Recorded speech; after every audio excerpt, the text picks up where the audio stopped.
tous, bienvenue dans votre émission Les produits de la ruche au secours de notre santé. Nous le savons tous, nous devons chouchouter notre corps si nous souhaitons être en bonne santé. Malgré tout, les changements saisonniers peuvent parfois nous affaiblir ou provoquer des allergies saisonnières. Dans cette émission, vous allez découvrir certains produits de la ruche pouvant soulager ou atténuer vos allergies liées au changement climatique.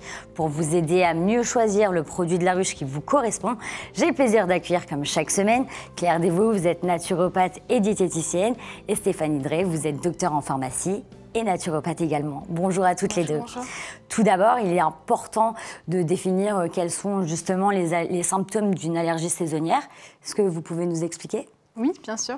Alors, on appelle les allergies saisonnières, souvent on les appelle les rhinites allergiques ou bien les rhumes des foins. C'est des allergies qui vont être toujours même, à la même période dans l'année, notamment au printemps, entre mi-mars jusqu'à peu près mi-juin. Et c'est justement cette période de l'année où les arbres sont en fleurs et là où il y a le pollen qui se propage dans l'air. Donc ces allergies sont une réaction immunitaire de l'organisme en fait, due au pollen, qui est perçu comme un agresseur.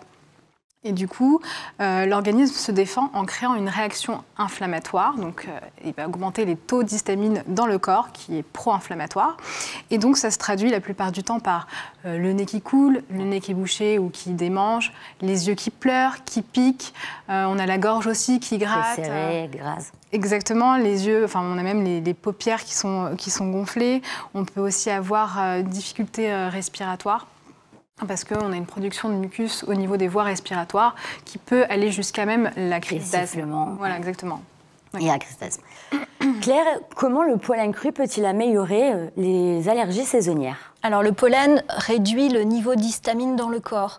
Et il a cette propriété grâce au manganèse. C'est un oligo-élément qu'on trouve dans le pollen, qui est un régulateur de l'immunité. Donc il va stimuler les défenses naturelles, inhiber la synthèse d'histamine et il a en plus un effet anti-inflammatoire. Et donc cet aliment, il est présent naturellement dans le pollen cru, c'est bien ça ? Dans toute la palette d'oligo-éléments présente naturellement dans le pollen, on trouve le manganèse. Et dans tous les pollens crus, parce qu'il y a plusieurs types de pollen crus, on a du millefleur, du cyste...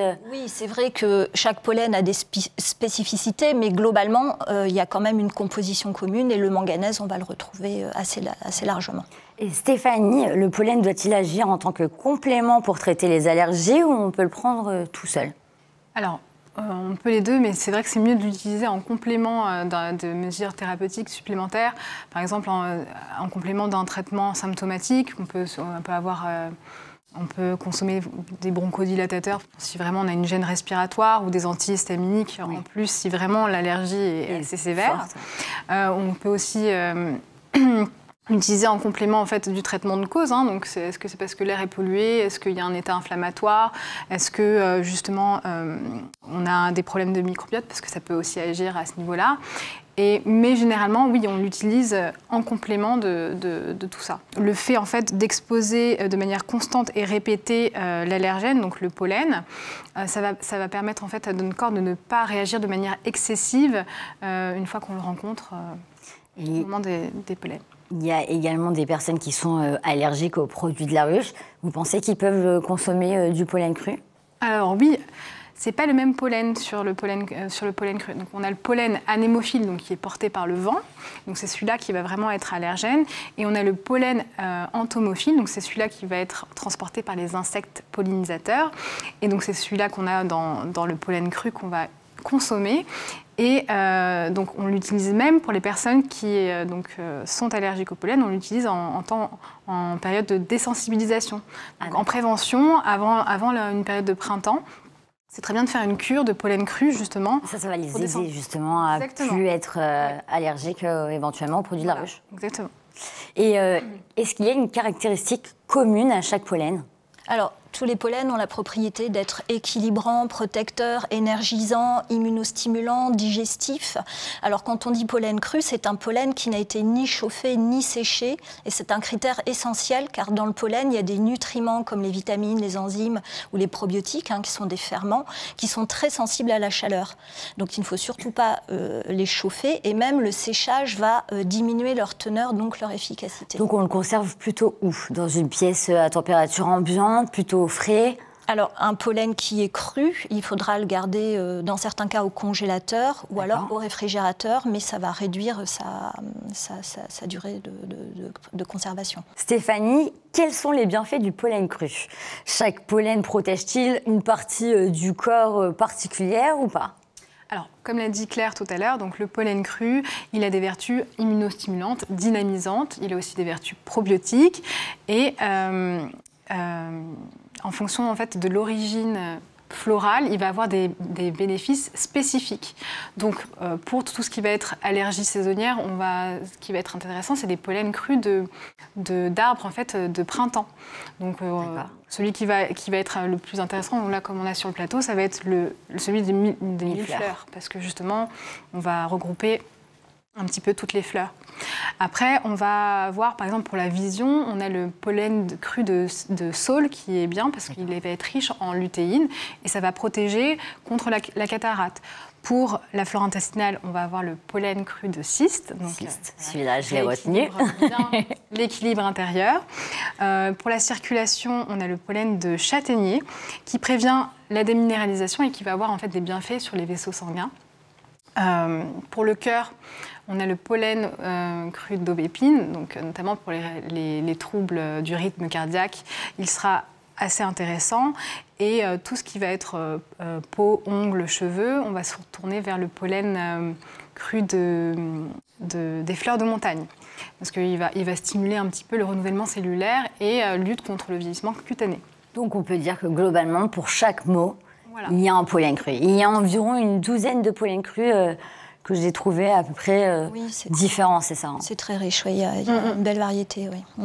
Et donc, combien de temps doit durer une cure de pollen cru pour les personnes qui seraient allergiques?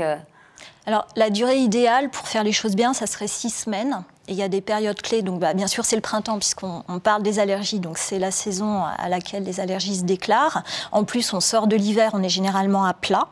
Et l'autre période clé où il est intéressant de faire une cure, c'est à l'automne, parce qu'on n'a plus les bénéfices de l'été. On rentre dans l'hiver progressivement. Et puis, la luminosité diminue, les températures baissent. Donc, c'est une saison qui met à mal l'organisme. Donc, c'est bien de recharger l'organisme à ce moment-là avec du pollen. Donc, à chaque gros changement de saison, vaut mieux faire une cure pour mieux habiliter son corps. C'est ça, pour se préparer à l'affronter, oui. Et comment ça se consomme, justement, du pollen cru? Alors, ça se mange plutôt à jeun, ça se consomme plutôt à jeun, on peut le cuisiner? Alors, ça dépend, en fait, déjà, quel pollen cru on a. Il y a déjà il y a le pollen, sec, et il y a le pollen cru. Le pollen sec, lui, il va se conserver à température ambiante.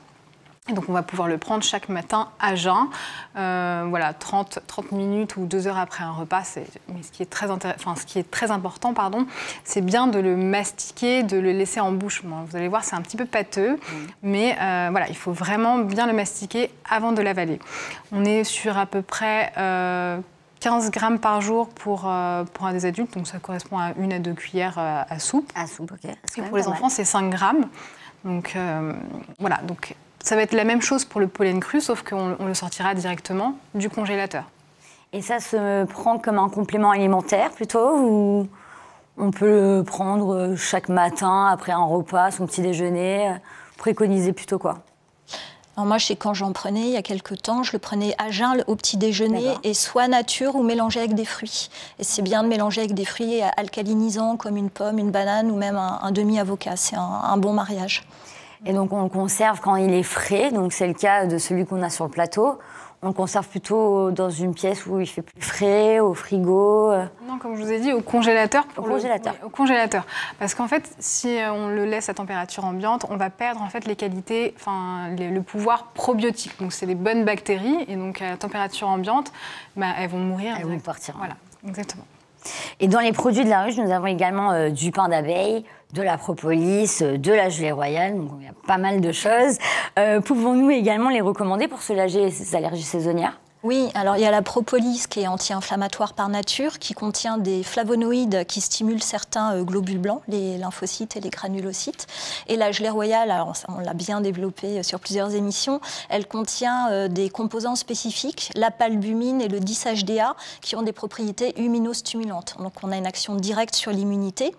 Et en tant que fortifiant, redynamisant, la gelée royale donc réduit la fatigue. Et quand on est moins fatigué, enfin quand on est en bonne santé, on est plus à même de faire face à des agressions extérieures telles que les allergies par exemple. Donc on préconise quand même de la gelée royale. On peut prendre par exemple du pollen cru avec de la gelée royale ou il vaut mieux faire une cure d'abord de pollen cru, puis de gelée royale, puis de pain d'abeille? Moi j'aurais séparé plutôt. Plutôt séparé? Oui, j'aurais séparé. Alors si on fait par exemple une cure de 6 semaines de pollen cru, est-ce on attend quand même une petite période et on prend après de la gelée royale? C'est intéressant, oui. Voilà, plutôt que partir sur du pain d'abeille où il y a déjà du pollen, oui, faire une alternance gelée royale et pollen cru, c'est très intéressant, oui. D'accord.